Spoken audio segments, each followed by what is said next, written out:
우리를 예배의 자리로 불러주신 하나님 아버지, 우리 가운데 임재하여 주시옵소서. 그래서 이 시간 예배를 통해서 하나님을 만나고 하나님의 말씀을 듣고 기뻐하며 찬양하며 살아갈 수 있도록 은혜 부어 주시옵소서.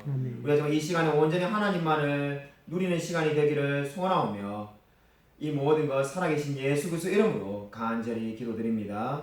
아멘. 사도신경 우리의 신앙을 고백드립니다. 전능하사 천지를 만드신 하나님 아버지를 내가 믿사오며 그 외아들 우리 주 예수 그리스도를 믿사오니 이는 성령으로 잉태하사 동정녀 마리아에게 나시고 본디오 빌라도에게 고난을 받으사 십자가에 못 박혀 죽으시고 장사한 지 사흘 만에 죽은 자 가운데서 다시 살아나시며 하늘에 오르사 전능하신 하나님 우편에 앉아 계시다가 저로서 산 자와 죽은 자를 심판하러 오시리라.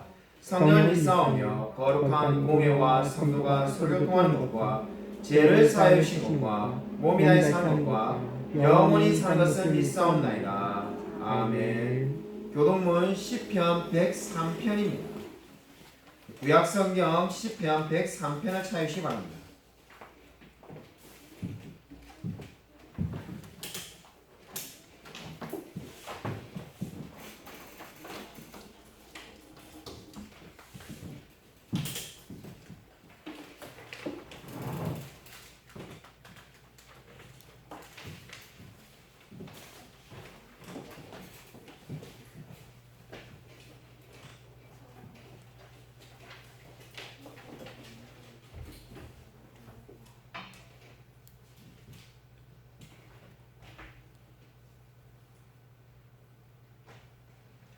구약성경 876면에 있습니다. 시편 103편 1절부터 끝절까지 제가 한 절, 성도님들이 한 절 교독하겠습니다. 내 영혼아 여호와를 송축하라. 내 속에 있는 것들아 다 그의 거룩한 이름을 송축하라. 내 영혼아 여호와를 송축하며 그의 모든 덕을 잊지 말지어다. 그가 내 모든 죄악을 사하시며 내 모든 병을 고치시며 내 생명을 파멸해서 속량하시고 인자와 긍휼로 관을 씌우시며 좋은 것으로 내 소원을 만족하게 하사 내 청춘을 독수리같이 새롭게 하시는도다. 여호와께서 공의로운 일을 행하시며 억압당하는 모든 자에 대하여 심판하시는도다. 그의 행위를 모세에게 그의 행사를 이스라엘 자손에게 알리셨도다. 여호와는 긍휼이 많으시고 은혜로우시며 노하기를 더디하시고 인자하심이 풍부하시도다. 자주 경책하지 아니하시며 노를 영원히 품지 아니하시리로다.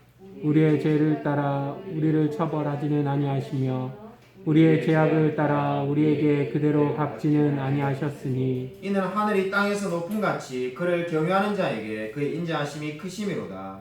동이 서에서 먼 것 같이 우리의 죄가를 우리에게서 멀리 옮기셨으며 아버지가 자식을 긍휼히 여김같이 여호와께서는 자기를 경외하는 자를 긍휼히 여기시나니 이는 그가 우리의 체질을 아시며 우리가 단지 먼지뿐임을 기억하심이로다. 인생은 그날이 풀과 같으며 그 영화가 들의 꽃과 같도다.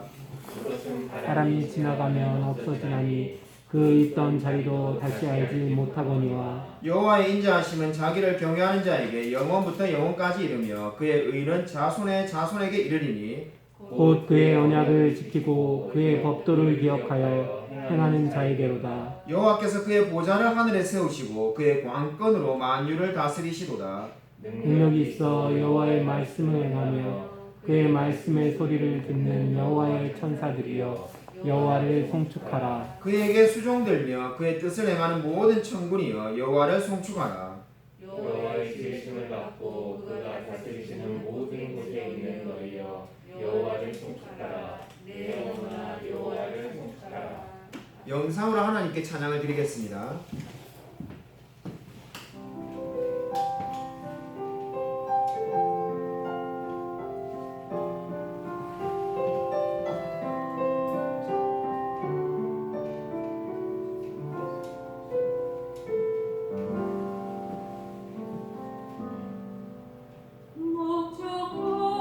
목적하신 하늘 방황했네 소망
귀한 찬양 감사드립니다. 제가 헌금기도 드리겠습니다. 하나님 아버지 감사를 드립니다. 우리가 방금 찬양으로 고백한 것처럼 그 어떠한 순간에도 우리가 십자가 붙들며 살아갈 수 있도록 은혜 부어 주시옵소서. 십자가만이 우리의 유일한 소망이며 우리의 삶의 전부라고 고백할 수 있게 되어지기를 소원합니다. 이러한 신앙의 고백을 담아 하나님께 헌금을 드립니다. 주님께서 받으시고 우리의 삶 가운데 은혜 부어 주시옵소서. 우리의 삶의 모든 것이 다 하나님께로부터 온 줄로 믿고 날마다 기뻐하며 감사하며 살아갈 수 있도록 은혜 부어 주시옵소서. 주께서 우리의 모든 필요한 것들을 다 채워 주실 줄로 믿습니다. 하나님께서 늘 우리와 동행하여 주실 줄 믿사오며 살아계신 예수 그리스도 이름으로 간절히 기도드립니다. 아멘. 우리 교회 소식 전하도록 하겠습니다. 옆에 있는 분들과 인사하도록 하겠습니다. 한 주간 평안하셨습니까? 인사하도록 하겠습니다.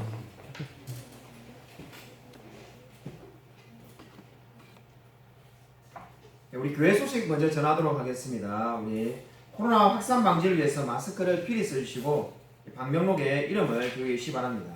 우리 온라인 수모임 시간이 이 금요일로 바뀌었는데 아마 다시 또 이렇게 바뀌신 것 같은데, 예, 토요일로 그죠? 다음 주부터 바뀌는데 토요일 저녁 8시에 꼭 온라인 수모임에 적극적으로 참여해 주시기 바랍니다. 그 다음에 우리 스승의 날 행사를 잠시 거행하도록 하겠습니다. 우리 김용석 목사님 좀 잠시만 나와주시죠. 앞으로 나오시기 바랍니다.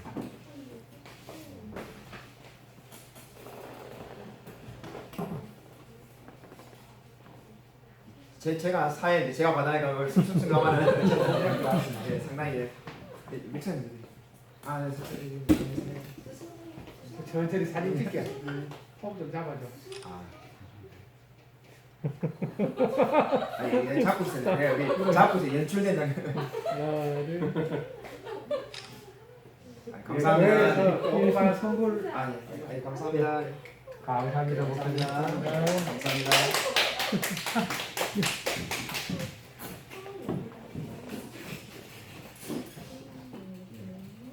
우리 많은 것을 준비해 주신 우리 교회와 우리 성도님들께 감사드립니다. 하이레벨의 요리문답 제82문 하도록 하겠습니다. 자신이 믿지도 않고 불경하다는 것을 자신의 고백과 삶으로 친히 드러내 보이는 자들에게도 이 성찬이 허용됩니까? 아닙니다. 그렇게 되면 하나님의 영역이 더럽혀지게 되고 하나님의 진노가 온 세상을 향하여 임할 것입니다. 그러므로 기독교 교회는 그런 자들이 삶을 회개했음을 보이기까지 그리스도와 그의 사도들의 규례에 따라서 천국의 열쇠들로 그들을 성찬에서 제시기를 요구하였습니다. 오늘 설교 말씀은 사도신경 강의 그 10번째 시간입니다. 성령입니다.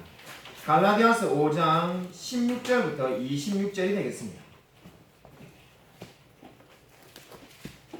주보에는 갈라디아서 5장 16절부터 26절이 나와 있는데 말씀이 긴 관계로 5장 16절과 17절만 읽겠습니다.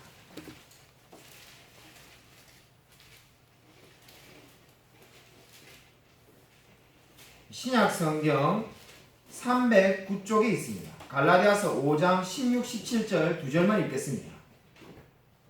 갈라디아서 5장 16절, 17절 다 찾으셨으면 같이 한 목소리로 읽겠습니다.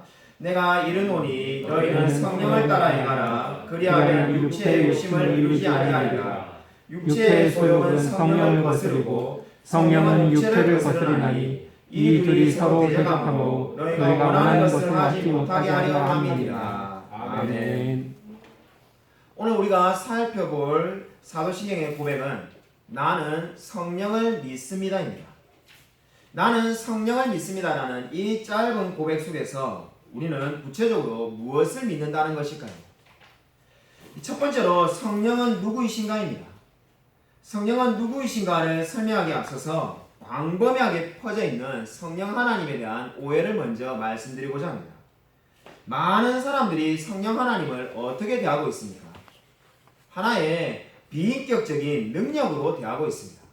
구체적으로 예를 든다면 방언을 받지 않으면 성령을 모르는 사람이라고 말하든지 특별한 체험이 없으면 그리스도인이 아니라고 말하는 경향들이 있습니다.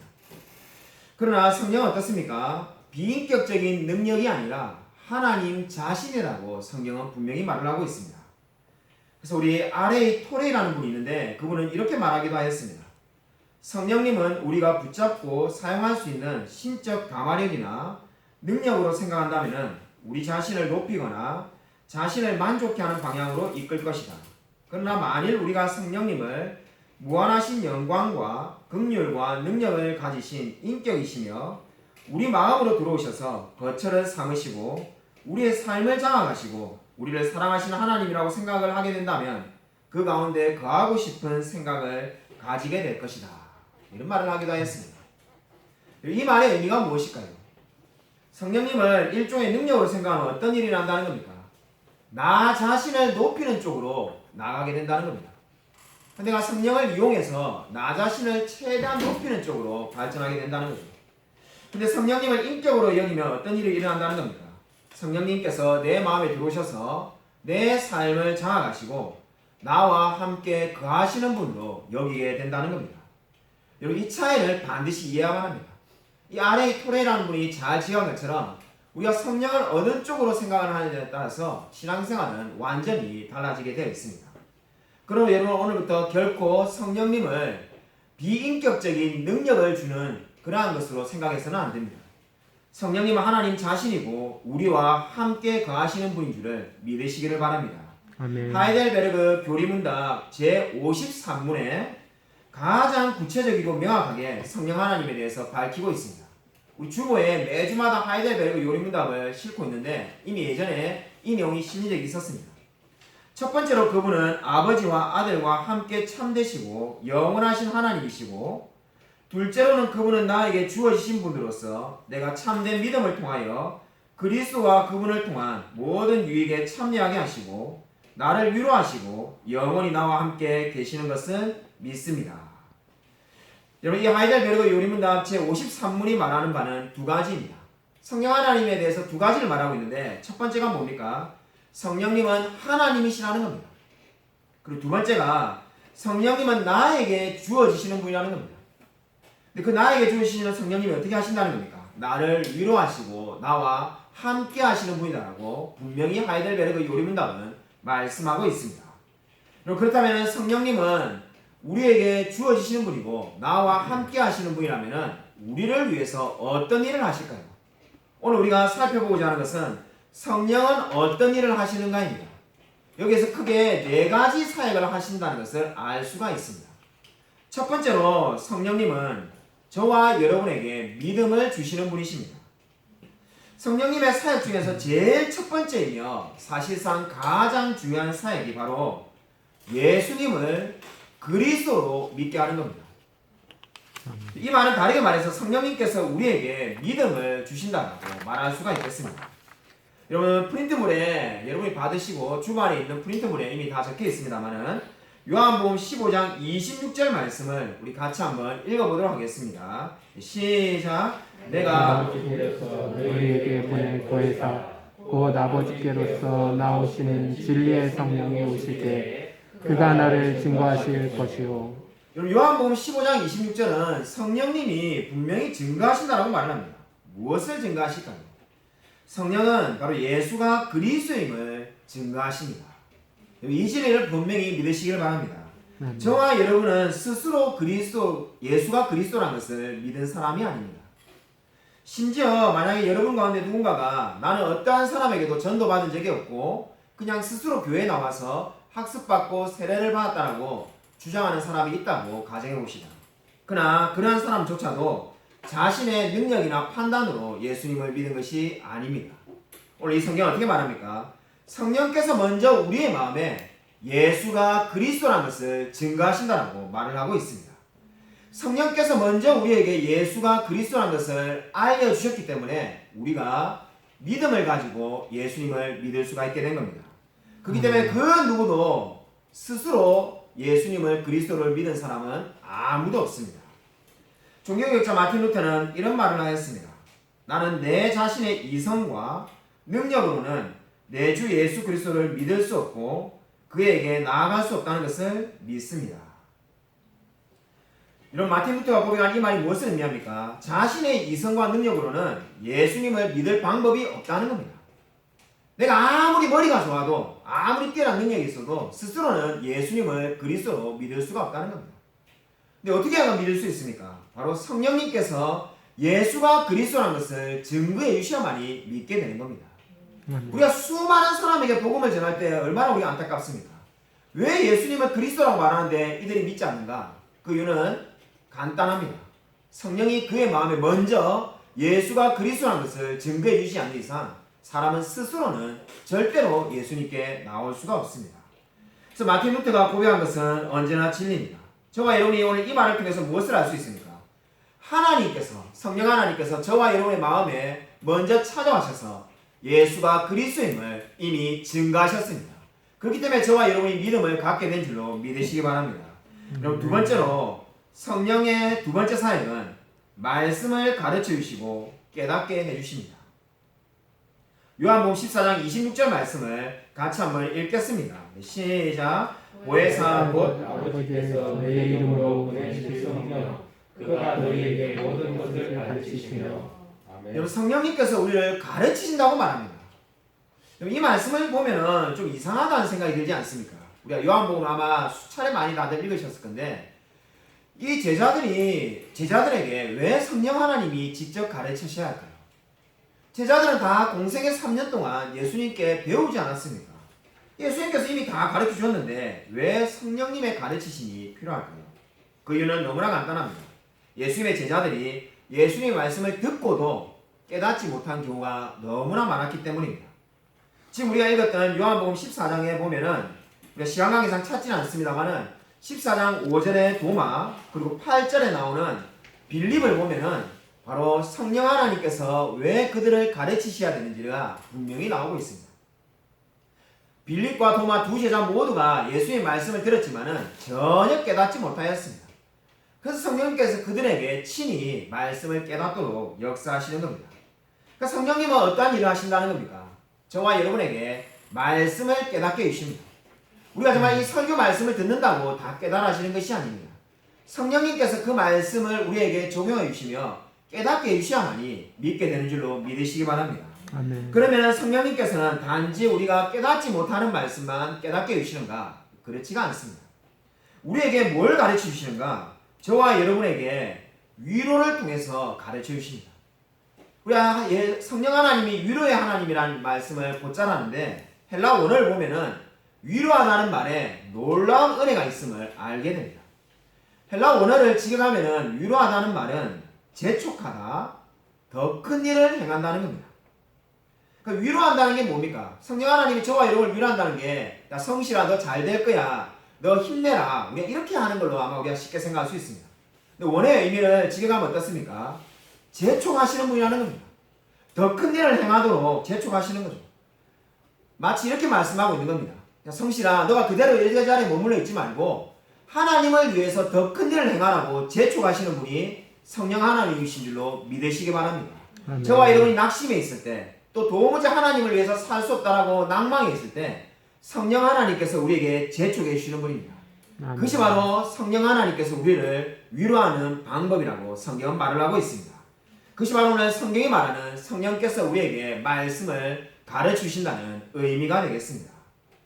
아멘. 몇 주 전에 대학을 다닐 때 제가 창원에서 다녔던 같은 교회를 다녔던 이 형님분이 몇 년 만에 전화가 왔습니다. 그 형이 고민이 있는데 고민을 한 가지 들어달라는 겁니다. 한 가지는 이 정치적인 이야기라서 이 설교 시간에 할 만한 이야기가 아니라서 하지는 않겠습니다. 고민이 두 가지가 있는데 하나는 우리 흔히 말하는 정치적 입장에 대해서 물어보려고 이야기를 한 거고 아마 여러분이 대충 무슨 이야기인지 눈치는 채실 것 같습니다.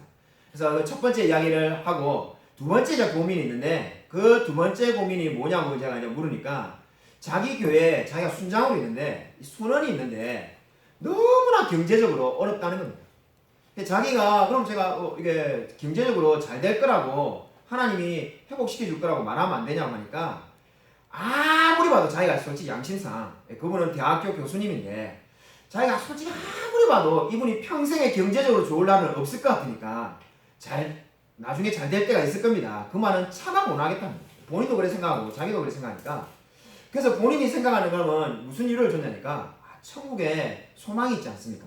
천국에 소망을 가지고 힘을 내시고 살아가고 하니까 이분이 받아들이지를 못한다는 거예요. 아니 교회 안에 보니까 잘 사는 사람들 많은데 저분들도 똑같은 천국 갈 건데 누구는 잘 살다가 천국 가고 나는 가난하게 살다가 천국 가는데 그 말이 무슨 위로가 되느냐 이렇게 말을 한다는 거죠. 그리고 무슨 말인지 이해를 하시겠죠. 그러니까 같은 천국에 갈 건데 왜 나만 이렇게 이 세상에서 못 사냐는 겁니다. 그래서 김성실 목사님이 혹시 이제 제가 보다 더 형이고 나이가 많지만은 그래도 좀 목회하니까 만약에 이런 성도가 이 교회 안에 있으면은 뭐라고 위로를 하시겠냐 제가 이렇게 물었습니다. 제가 그렇게 말했죠. 마치 우리 교회도 작년에 무려 10번이나 직장을 옮기신 분이 있어가지고 제가 그분에게도 비슷한 위로를 한 것 같다면서 저라면은 두 가지를 이야기하겠습니다 이렇게 말을 했습니다. 먼저 첫 번째는 뭐냐면은 지금 비록 어렵지만은 분명히 하나님께서 경제적으로 회복시켜 주실 때가 있을 거라고 말을 하고 싶습니다. 왜냐하면은 영원히 계속해서 그런 어려움으로 살게 하실 하나님이 아니라고 말씀드리고 싶습니다. 근데 만약에 우리가 주위에서도 보다시피 늘 평생을 경제적으로 어렵게 사는 분도 분명히 있습니다. 그럼 그분에게는 하나님이 어떻게 역사하시는가? 그것이 바로 제가 두 번째로 하고 싶은 말인데 그러하면은 사람들에게는 하나님이 분명히 그 경제적인 어려움 가운데서도 만족감을 주실 줄로 믿습니다. 그러니까 분명히 경제적으로 너무나 어렵지만은 그 어려움 가운데서도 하나님 한 분으로 만족하고 자신의 삶의 모든 것들을 다 감사하며 살 수 있는 마음을 주실 줄로 믿습니다. 이렇게 말을 하니까 그 형님께서 답이 되었다고 말하면서 그 순원에게 그렇게 말하겠다 해서 제가 전화를 이제 우리가 끊게 되었습니다. 그럼 저와 여러분의 삶도 마찬가지입니다. 우리 인생에 분명한 것은 두 가지 중에 한 가지일 겁니다. 우리 인생에 여러분이 수많은 어려움이 있을 겁니다. 고난이 있고 경제적인 어려움이 있고 어떤 분들은 건강의 어려움이 있습니다. 그러면은 대답은 두 가지 중에 한 가지입니다. 하나님 그 모든 어려움을 극복하게 하실 날을 허락하시든지 아니면 비록 어렵고 힘들고 너무나 괴롭지만은 그 모든 상황을 넉넉히 이길 수 있는 우리에게 만족감을 주실 줄로 믿습니다. 그리고 그러한 하나님을 믿고 우리에게 늘 위로 주시는 하나님인 줄 늘 감사하며 살아가는 저와 우리 모든 성도님이 되시기를 주님의 이름으로 간절히 축원드립니다. 오늘 세 번째는 성화를 이루게 하시는 하나님입니다. 성령 하나님의 사역이 어떠한 건가? 바로 오늘 우리가 읽은 갈라디아서 5장 16절 17절에 성화를 이루게 하시는 분이라고 말씀하고 있습니다. 우리 오늘 읽은 갈라디아서 5장 16, 17절을 보십시오. 여기서 보시면은 지금 어떻게 말합니까? 너희는 성령을 쫓아 행하라 이렇게 말합니다. 지금 오늘 제가 지금 세 번째 성령이 하신 사역을 성화를 이루게 하신다라고 성령 하나님께서 우리에게 성화를 이루게 하신다라고 분명히 말씀을 드렸습니다. 근데 오늘 성경을 보면 어떻습니까? 마치 내용이 그 반대로 나온 것 같습니다. 우리가 성령을 쫓아 행하라 이렇게 말하지 않습니다. 그 성화를 그러면 하나님이 이루시는 게 아니라 내가 하는 게 아닌가 이런 생각을 우리가 할 수가 있을 것 같습니다. 왜냐하면 성령께서 우리를 성화시킨다면은 행하라가 아니라 어떻게 해야 되겠습니까? 성령께서 행하여 주실 것이다 이렇게 말을 해야 될 것 같은데 행하라고 되어 있으니까 저와 여러분이 다 해야 되는 것처럼 우리가 아마 생각이 쉽습니다. 근데 아마 여기에서 아마 많은 그리스도인 분들이 혼란이 일으킨 것 같습니다. 아니 분명히 하나님께서 우리 마음에 들어오신다고 했는데 그러면은 하나님 우리 마음에 계시면은 내가 이미 성령 충만해 있고 늘 성령이 내 마음에 계신데 왜 내가 성령을 쫓아 행해야 되는가? 이미 우리 마음에 계시지 않는가? 아마 이런 생각을 곧장 하게 될 것 같습니다. 그래서 어떤 분들은 성령 하나님께서 모든 걸 다 하신 것 같기도 하고 아니면 내가 해야 되는 것 같고 아마 여기서 굉장히 많은 혼란이 있는 것 같습니다. 실제로 많은 분들이 굉장히 어려워하고 혼란이 있습니다. 여러분 왜 성화가 성화에 대해서 우리에게 행하라고 하실까요? 이 대답이 아주 간단하고 분명합니다. 오늘 이 말을 한번 잘 이해하시기 바랍니다. 성령께서 우리 안에 들어오시는 것은 하나님의 몫입니다. 그런데 성령을 매 순간순간 인정하는 것은 저와 여러분의 몫입니다. 그래서 우리가 흔히 성령 충만이라고 말하는 것은 성령을 우리 마음 가운데 모시는 것이 아니라 성령이 이미 우리가 예수님을 믿을 때 안에 들어와 계십니다. 성령이 우리 안에 계시지 않는 사람은 그리스도인이 아닙니다. 그럼 우리가 성령 충만해라고 말할 때 그 성령 충만은 성령님께서 밖에 있는데 들어와 달라는 것이 아니라 이미 우리 안에 계신 성령님을 어떻게 하라는 겁니까? 매 순간순간 인정하라는 겁니다. 그게 바로 우리의 몫이고 그걸 바로 성령 충만이라고 말하는 겁니다. 그리고 이 프린트물에 있는 이 말을 여러분이 잘 기억하시면 혼란스러울 것이 없습니다. 성령께서 저와 여러분의 마음 가운데 들어온 것은 하나님의 몫이고 그 하나님을 매 순간순간마다 인정하고 따르며 살아가는 것은 저와 여러분의 몫입니다. 그러면 오늘 지금 갈라디아서 5장 16, 17절이 말하는 건 뭡니까? 바로 우리의 몫을 지금 강조하고 있는 겁니다. 이미 너희 안에 살고 계신 그 하나님, 그 성령 하나님을 매 순간순간마다 인정하라는 겁니다. 그것을 바로 성령을 쫓아 행하라는 거예요. 육체의 소욕을 따라 살지 말고 네 마음 가운데 있는 욕망을 따라 살지 말고 정말로 매 순간순간마다 너희 마음 가운데 있는 성령 하나님을 인정하며 살라는 겁니다. 그렇게 될 때 어떻게 된다는 겁니까? 하나님을 닮아서 성화가 일어나게 되는 줄로 믿는다라고 성경은 분명히 말씀하고 있습니다. 여러분 날마다 성령 충만함으로 살아가는 저와 여러분이 되시기를 주님의 이름으로 간절히 축원드립니다. 아멘. 여러분 최근에 합신에 이름만 되면 여러분이 다 아는 교회입니다. 노고카라고 있기 때문에 교회를 말하지 않겠습니다. 아마 우리 교회 성도님 가운데 예수님을 믿은 지 최근에 믿은 성도님 빼고는 모두가 아는 이 교회에서 세습을 한다는 이야기를 제가 듣게 되었습니다. 사실 그 이야기를 제일 처음에 들은 것은 한 4년 전에 들었는데 4년 전에 몇몇 목사님한테 들을 때는 그냥 카드라 통신으로 늘 교회 욕하고 싶은 사람들이 없는 이야기를 지어냈겠지. 자, 그렇게 생각했습니다. 사실 제 인생에 존경하는 목사님을 꼽으라고 말하면은 아마 세 손가락 안에 들어갈 목사님이 사역하신 교회인데 그럴 일이 없다 이렇게 생각하고 늘 살았습니다. 근데 놀라운 것은 정말로 세습을 하게 된다는 겁니다. 이 세습이 진행 중인데 더더욱 놀라운 소식을 지난주에 듣게 되었습니다. 세습을 하게 될 그 아드님이죠. 아드님 목사님이 현재 이혼 소송 중이라는 겁니다. 진짜 믿어지지가 않아가지고 부산에 있는 우리 제 동생 김성규 목사에게 그 교회 부교육자 중에 아는 사람이 없냐 해가지고 일종의 그 흥신소적이죠. 이 시켜가지고 알아봐라고 하니까 전화 통화를 해보니까 정말로 현재 팩트가 이혼 소송 중이라는 겁니다. 제가 너무나 놀라가지고 아니 어떻게 그 큰 교회 담임 목사님을 이게 이혼 소송 중인 사람이 그것도 세습으로 할 수가 있는가? 너무 제가 이번 주에 이 말씀을 준비하는데 설교 준비가 잘 안 될 정도로 마음이 너무 불편했습니다. 야, 내가 정말로 인생에 정말 손꼽힐 만큼 존경하는 목사님 교회가 세습을 하는 것도 이해가 안 가는데 그 아들이 이혼 소송 중이고 죄를 지은 거죠. 이게 도대체 이게 말이 되는가?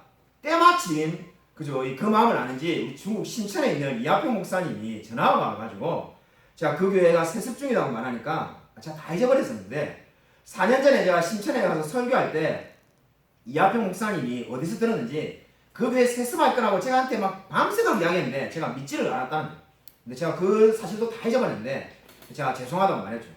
그래서 제가 이혼 소송 중인 걸 아냐고 하니까 이하평 목사님이 그것도 모르셨는지 너무나 놀래가지고 이하평 목사님 듣자마자 첫 마디가 막장 드라마라고 그렇게 말했습니다.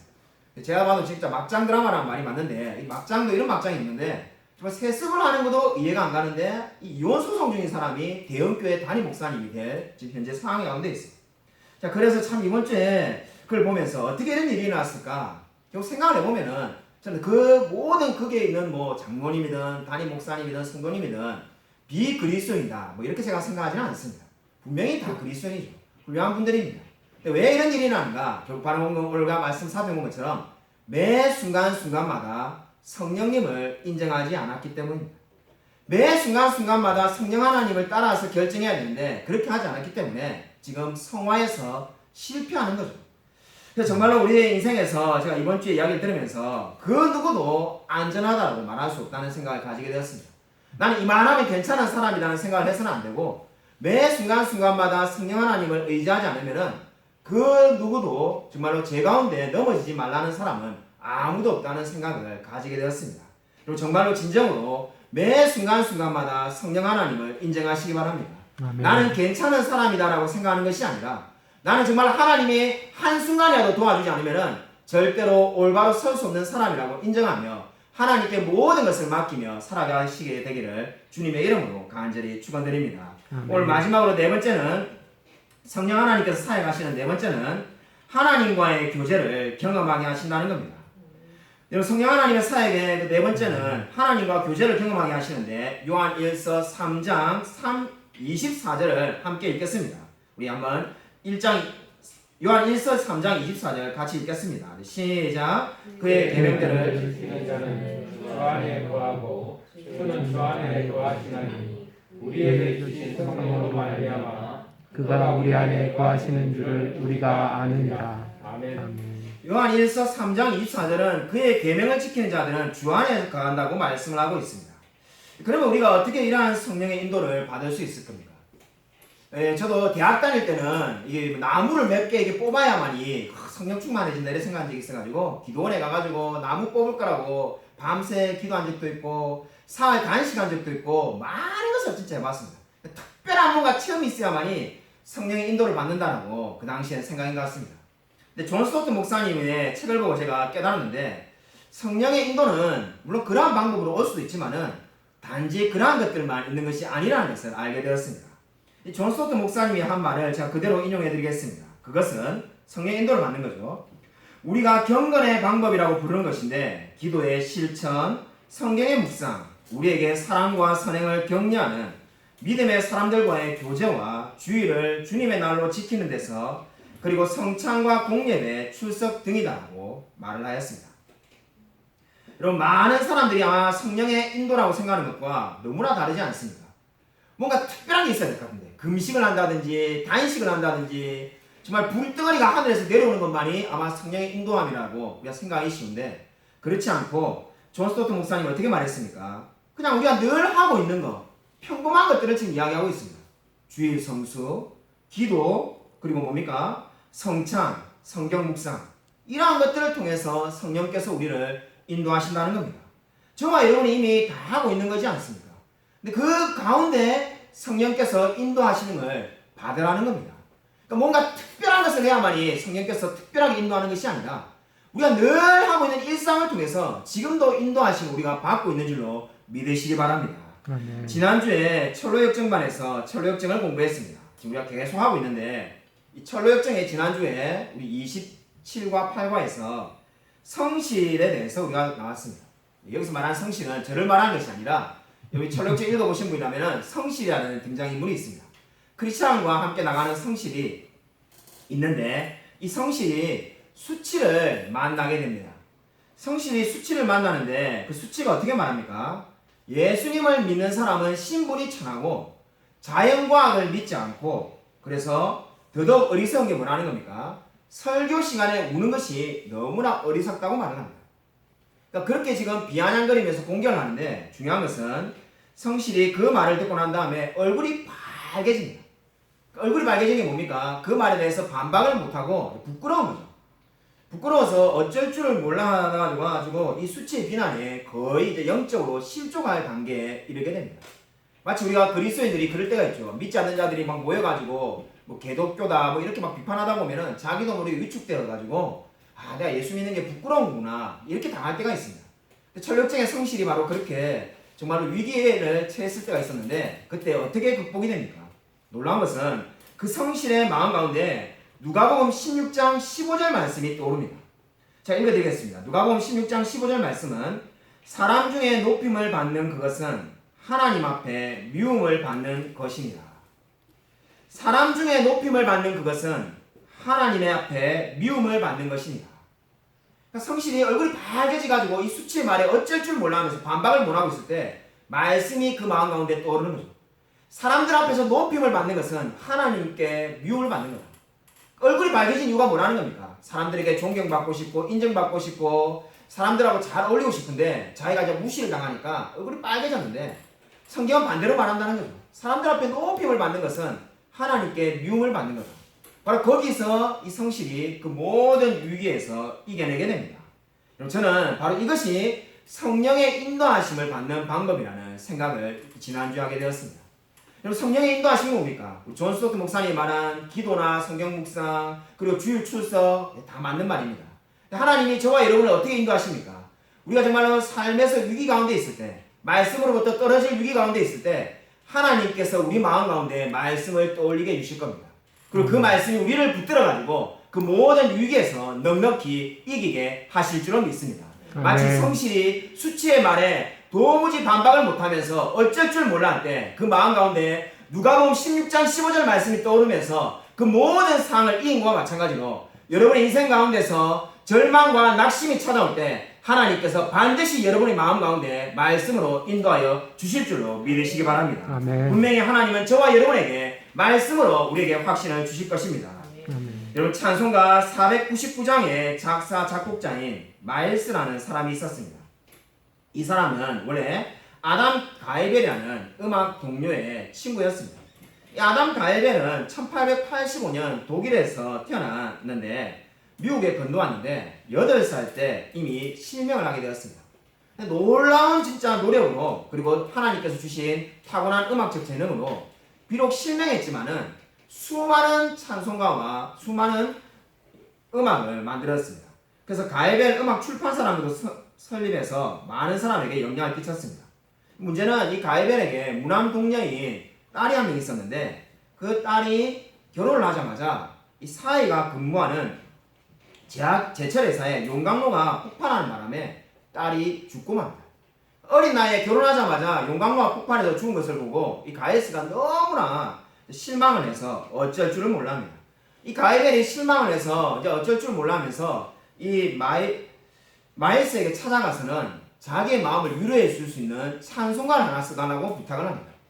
마일스가 찬송가를 써달라는 부탁을 받고는 이제 마음에 고민을 하는데 요한복음 20장을 읽다가 저와 여러분이 너무나 잘 알고 있는 이 마리아가 예수님을 만나가지고는 랍비어라고 말하는 장면이 있습니다. 선생님이여 라고 말하는 그 장면을 읽다가는 마음에 감동이 와서 찬송가를 쓰게 됩니다. 그 찬송가가 바로 수십만 장이 팔리고 지금도 우리 찬송가에 적혀있는 저 장미꽃 위에 있을 아직 맺혀있는 그때에 귀에 은은히 소리 들리니 주 음성 분명하다는 찬송가를 쓰게 됩니다. 그 찬송가를 통해서 수많은 사람들에게 말씀으로 마음의 위로를 주게 됩니다. 여러분 이 이야기가 무엇을 보여줍니까? 성령 하나님 지금도 정말 저 장미꽃 위에 이슬이 맺혀 있는 것처럼 우리 마음 가운데에 주님의 음성으로 들려주시는 줄로 믿으시기 바랍니다. 오늘 우리는 성령 하나님의 4가지 사역에 대해서 말씀을 배웠습니다.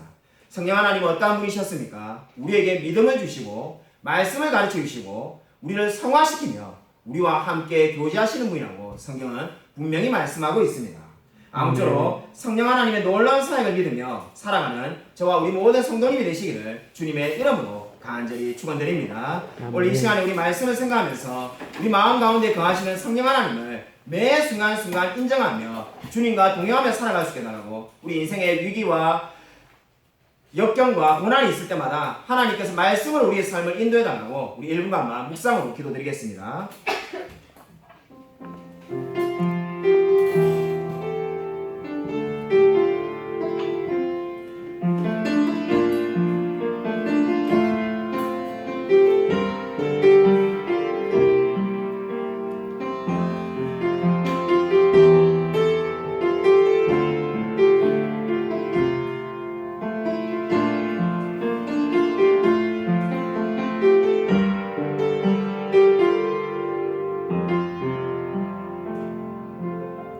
하나님 아버지 감사를 드립니다. 오늘 성경이 말씀하신 것처럼 성령 하나님은 우리에게 믿음을 주시며 우리에게 말씀으로 깨닫게 하시며 그리고 우리를 성화시키시며 우리와 교제하시는 하나님이신 줄로 믿습니다.